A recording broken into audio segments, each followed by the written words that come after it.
Irmãos, hoje eu quero pedir licença a cada um de vocês aqui na página e trazer a debate no vídeo de hoje um assunto muito delicado, muito complexo, porém extremamente necessário, frente aos últimos acontecimentos que estamos presenciando hoje em nosso país. Eu sinceramente não sei se os irmãos estão se dando por conta, mas salta aos meus olhos, irmãos, assustadora escalada de decisões absurdas em nosso país que, volta e meia, procuram atacar a vida, a família, os bons costumes, priorizando uma agenda de minorias, em detrimento daquilo que sempre nos foi precioso, como o direito à vida, o respeito à liberdade, o direito de nos expressarmos livremente, o direito de expressarmos a nossa fé, alguma religião, alguma crença, ou o direito de até mesmo nada professarmos, nada crermos, mas ainda assim, irmãos, termos o direito a manifestações, à vida, à existência e à própria preservação desses direitos. Eu quero falar hoje a respeito do tema da descriminalização do aborto em nosso país. Talvez os irmãos não saibam, mas está tramitando hoje, junto ao Supremo Tribunal Federal, uma ADPF, Arguição de Descumprimento de Preceito Fundamental, cujo objetivo, irmãos, seria descriminalizar em nosso país o crime de aborto e assim permitir que o direito à vida de nossos bebês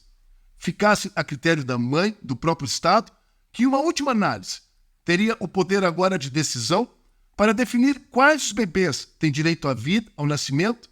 e quais aqueles outros bebês que, por decisão humana, não teriam mais direito à vida e o privilégio de permanecerem vivos. Apenas para conhecimentos gerais, irmãos, o artigo 1º, inciso 3 da nossa Constituição Federal, afirma ser direito fundamental de todo brasileiro, seja ele nato ou estrangeiro, o direito à vida e à dignidade da pessoa humana. E esse mesmo diploma constitucional, em seu artigo 5º, nos deixa claro que todos nós, irmãos, todos nós somos iguais perante a lei, sem distinção de qualquer natureza, e é garantido a todos, brasileiros ou estrangeiros residentes no nosso Brasil, a inviolabilidade do direito à vida, a liberdade de expressão, de igualdade, segurança e propriedade. O nosso próprio Código Civil brasileiro nos deixa claro, irmãos, que a personalidade civil da pessoa física, apesar de começar com o nascimento com vida, a própria lei civil prevê e assegura aquilo que chamamos de direitos do nascituro, ou seja, a proteção, garantias e preservação da vida e dos direitos daqueles que já existem, são únicos, reais e frutos do próprio milagre da vida, desde o início da sua concepção. Talvez os irmãos não saibam, mas aquilo que a ministra Rosa Weber chama de um aglomerado de células, segundo o nosso Código Civil, a Constituição Federal e a própria Declaração Universal de Direitos Humanos, a qual o nosso país, inclusive, é um de seus signatários, esse suposto aglomerado de células tem direito à vida, à sua preservação, seu nascimento, pois entende-se que, desde a união do zigoto masculino com o zigoto feminino, desde a sua concepção, irmãos, nós já temos ali o milagre da vida, para nós cristãos, claro, o sopro de Deus, de modo que se concretiza neste ato, não apenas a nossa existência, mas também todos os direitos inerentes da personalidade e da identidade de uma pessoa humana. Todos os tratados internacionais, de uma forma geral, irmãos, atentem para isso, todos os tratados internacionais defendem o direito à vida e a preservação e respeito deste maior bem desde a sua concepção. A Convenção Americana de Direitos Humanos, onde o Brasil também é um de seus signatários, essa mesma Convenção de Direitos Humanos, observe, ela garante que toda e qualquer pessoa tem direito de respeito à sua vida e que esse direito inalienável à vida deve ser, inclusive, protegido por lei desde o momento da sua concepção até o seu efetivo nascimento com vida. A concepção da vida, irmãos, assim como nós a entendemos hoje, a concepção da vida, ela ocorre no exato momento em que o gameta masculino, também conhecido como espermatozoide, se encontra com o gameta feminino e ali, nas trompas de Falópio, eu estudei, irmãos, nas trompas de Falópio, se forma aquilo que a ciência e a própria biologia atribuem como nome técnico de zigoto. E esse zigoto, irmãos, esse produto da união do material genético do pai com o material genético da mãe, esse zigoto nada mais é do que o produto inicial de toda a nossa concepção humana em uma primeira análise.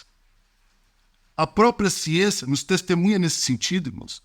É a própria ciência, a própria biologia quem nos afirma, por meio de todo o seu conhecimento, que todo o zigoto, toda a fusão do gameta masculino com o gameta feminino, uma vez unidos, formam um DNA único, próprio, exclusivo, e que apesar de trazer consigo parte do DNA da mãe e parte do DNA do pai, o seu DNA em específico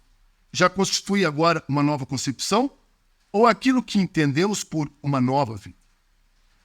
Ao contrário da ministra Rosa Weber, que já votou favoravelmente à liberação do aborto em nosso país, esse zigoto,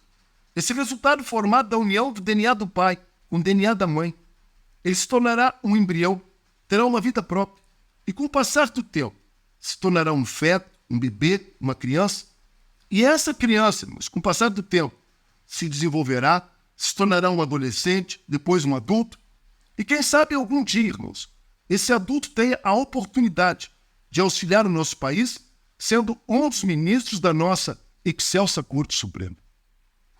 A mesma ministra que tenta reduzir a vida humana a uma expressão pejorativa de amontoado de células, é a mesma ministra hoje que, em tempo passado, era apenas um suposto amontoado de células, células estas que um dia deram início à sua formação e que hoje constituem aquilo que de fato ela se tornou como ser humano. O zigoto, ou esse suposto amontoado de células, entendam isso, irmãos.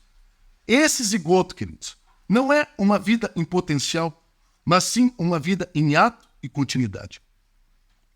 Esse zigoto, ele não tem a mínima chance de se tornar uma tartaruga, por exemplo. Esse zigoto, ou essa fusão do gameta masculino com feminino, é um ato milagroso da parte de Deus, que nos oportuniza a dádiva da vida e a oportunidade que temos hoje de fazermos a diferença, mesmo ainda inseridos aqui neste mundo mau.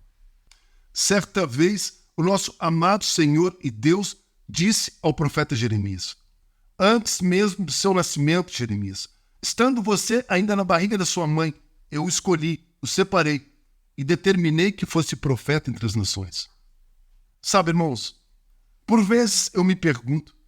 que país é este que estamos vivendo? Ou poderíamos nós reformular a pergunta e nos questionar, qual é o país mesmo que queremos hoje para os nossos filhos? Seja como for, a grande verdade é que o Brasil inteiro, na sua maciça majoritária maioria, é contra a liberação do aborto em nosso país. Segundo dados do próprio Instituto da Democracia, divulgados recentemente, mais de 77% das pessoas que votaram no Lula e cerca de 90% das pessoas que votaram no Bolsonaro nesta nossa última eleição são pessoas a favor da vida e contra a descriminalização do aborto em nosso país. Existe uma frase célere que é atribuída a Martin Luther King, que diz: o que me preocupa não é o grito dos maus, o que me preocupa é o silêncio das pessoas de bem. Que Deus tenha misericórdia do nosso país. Que Deus nos auxilie de forma poderosa e sobrenatural, de modo que as autoridades do nosso país não permitam recair sobre a nossa nação a maldição que envolve essa questão do aborto. Que país é este que estamos vivendo, irmãos? É como nos disse Augusto Cury recentemente, a humanidade, infelizmente, parece adoecer a passos largos, de forma rápida e coletivamente. Se você gostou do vídeo de hoje, então, por favor, compartilhe deste material. Faça com que mais pessoas tenham acesso a essas informações e esclarecimentos. Sejas você, irmão, sejas você, minha irmã, instrumentos nas mãos de Deus, de modo a potencializar o alcance desta mensagem. Entenda que a defesa do aborto, ela não se sustenta de pé, irmãos, independentemente do tipo de argumento que se queira aqui defender. O aborto é simplesmente uma aberração humana, um resultado simples, proveniente da maldade do próprio homem. Permitir a legalização do aborto em nosso país é o mesmo que abrir as portas do inferno, brincar de Deus, e ainda imaginar que tudo isso ficará impune. Reflita a respeito. Um grande abraço, um abençoado final de semana e lembre-se, a porta da graça, por pura misericórdia do nosso amado Jesus, ainda está aberta, irmãos. Deus os abençoe poderosamente.